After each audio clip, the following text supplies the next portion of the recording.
Students, today we are going to switch over to the next topic, that is Zeeman effect or atom in a magnetic field. Actually, the concept that what happens to the spectra of atom or atomic spectra when the source is kept in the external magnetic field was initially studied by Lorentz, and he tried to see the splitting of these spectral lines, but he could not get the expected result because his instrument was not strong enough, or the resolving power of his instrument was not proper. But Zeeman could just observe the splitting first time.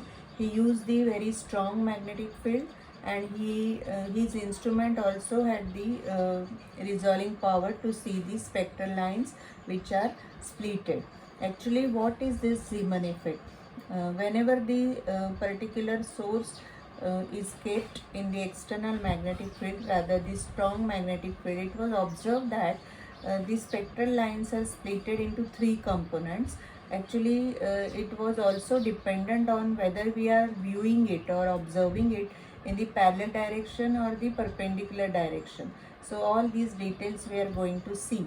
But initially we have to see how it is observed or how it is done with. See, the particular concept is mentioned over here, and when we consider the incident radiation, the outgoing radiation, what is observed is in terms of the frequencies nu. So here it is nu 0. Then we can go for two more frequencies, that is nu 1 and nu 2, or anything you can call. But when we go for this difference is observed to be a fixed value, that is dB upon 4 pi m. So that is called as delta nu. So this delta nu is dB upon 4 pi m. To observe experimentally this Zeeman effect, what was done was, this is the magnetic field, and we have to have the particular clear concept regarding the directions. This is the situation where we can view the particular line in the parallel direction, and for that what is done, you can see that in this magnet itself a hole is drilled, so through that we can observe it in the parallel direction. When we observe it in the parallel direction, the original line is not observed, and what we see are the other two splitted lines. But when it is observed in the perpendicular direction, we can see that all the three lines are observed, and you can see this distance and this distance is same, means this difference and this difference is same, because those are the equidistant from the original line. So here it is a triplet, there are three lines, and you can see that though this line light which is incident is not polarized, the things over here across the output are polarized lights. So here these are circularly polarized lines, and we can see that this direction and these two are the perpendicular. So this is how we can see that the whenever the source is kept in external magnetic field, there is the splitting of spectral lines. So this is the clear statement: splitting of spectral line into three equidistant components. Three means these three equidistant components, where the difference is this, as we have already seen, dB by 4 pi m. It is called as the normal Zeeman effect, and when we observe it when the source is kept in the external magnetic field, this normal Zeeman effect which gives us these three lines, this is called as the normal triplet. Sometimes it was observed that instead of this triplet there are some more lines, or the complex splitting is observed. But to observe this complex splitting, it was observed that the magnetic field was not strong. So it is the another type rather, or this is the another way to observe the Zeeman effect, and that is called as the anomalous Zeeman effect. So in the anomalous Zeeman effect, this splitting is more complex, and sometimes it is observed that this difference also may not be same, whatever we have discussed so far. The Zeeman effect was explained on two bases, that is the classical mechanical explanation and the quantum mechanical explanation. So today we'll see the classical explanation.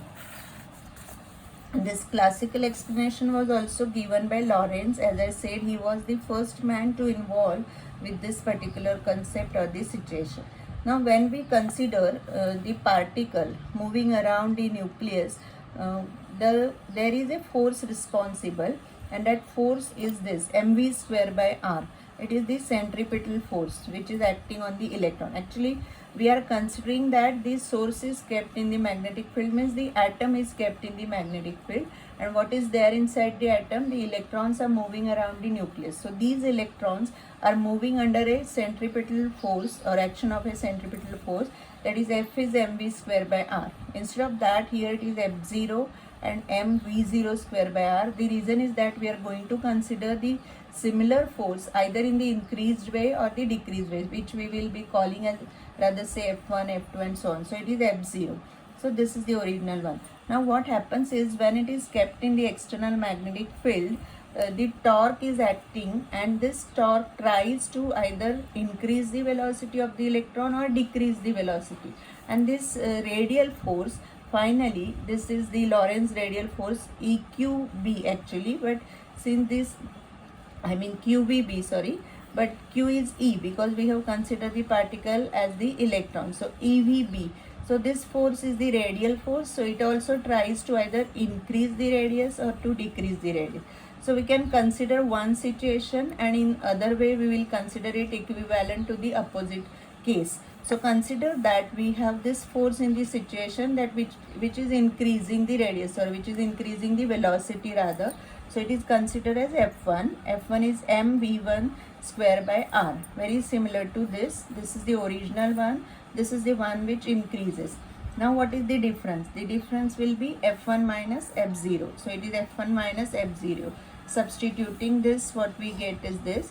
And finally, this is equivalent to the radial force. So this difference is equivalent to this radial force.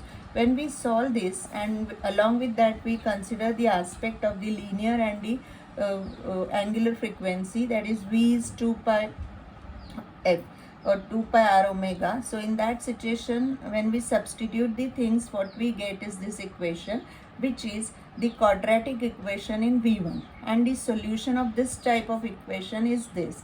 Now if you look at this particular solution, we can apply the situation that this V0 square is very larger compared to this particular factor. If it happens, then that is negligible, and we can have the situation like our V1 is dB by 4 pi m plus or minus V0. I mean, and this will be under root V0 square. So it is V0. Now either we consider the case of plus V0 or we consider the case of minus V0. So in that situation, we have V1 minus V0. V1 minus V0 is dB by 4 pi m. And similarly, if we consider the another frequency as V2, then V2 minus V0 is minus dB by 4 pi m. Actually, this minus sign and this plus sign will be considered for the situation that we are considering these two lines on two sides of the original line. And finally, the difference delta V is plus or minus EB by 4 pi m. Now this is how we can understand how we can view the two lines in the parallel direction and triplet in the perpendicular direction. You just go through this para. It is understood when we consider the line along x direction where the light is passed through y direction, and finally we can view in the transverse direction. Since the light waves are transverse, we can have the two lines, that is original line is absent or it is not viewed along the parallel, and we can have all the three lines in the perpendicular direction. Basically, this EB by 4 pi m term is the most important because this is the difference between the two frequencies. So this is how, with the difference EB by 4 pi m, what we get is the splitting of spectral lines in the presence of strong magnetic field. And if it is the triplet, then it is the normal Zeeman effect. If it is more complex splitting, it is the anomalous Zeeman effect. So this is how we have seen how by considering the Lorentz force and how by considering the equivalence of this centripetal force with the Lorentz force to either increase or decrease the velocity or the radius, the Zeeman effect can be explained on the basis of the particular classical physics. So this is finally important aspect, that your delta V delta nu is EB by 4 pi m. And finally, the concept of having 3 lines and 2 lines in the different directions. Next time we'll see the quantum mechanical explanation of the Zeeman effect.